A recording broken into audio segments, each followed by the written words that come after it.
পুরুষ মানে কি? পুরুষ মানে হচ্ছে টাকা কামানোর মেশিন। এটা আমার মনে হয়। সবাই ভাবে। সমাজের সবাই ভাবে যে পুরুষ মানে হচ্ছে টাকা কামানোর মেশিন। একটা পরিবারের সবাই ভাবে পুরুষ মানে হচ্ছে টাকা কামানোর মেশিন। কিন্তু সে বৈধ বা অবৈধ কিভাবে টাকা ইনকাম করলো এটা তাদের দেখার বিষয় নয়। তাদের একটাই চিন্তা থাকে যে পুরুষ মানে হচ্ছে প্রচুর টাকা ইনকাম করবে এবং সেই টাকা ইনকাম করে হচ্ছে তাদের পরিবার এবং সমাজে হচ্ছে তারা অবদান রাখবে। কিন্তু একটা পুরুষ কত কষ্ট করে টাকা ইনকাম করে সেটা শুধু একটা পুরুষই জানে। কিন্তু সে কি বৈধ বা অবৈধভাবে ইনকাম করলো কিনা সেটা কিন্তু সমাজ কখনো বিবেচনা করে না।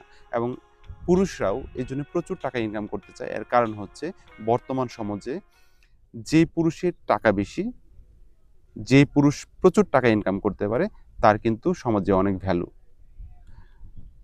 কিন্তু আপনার এবং আমরা যারা পুরুষ আছি তারা কি মনে করি? তারা কি আসলে আমরা পুরুষ কি টাকা কামানোর মেশিন? একটা পুরুষই জানে কত কষ্ট করে টাকা ইনকাম করতে হয়।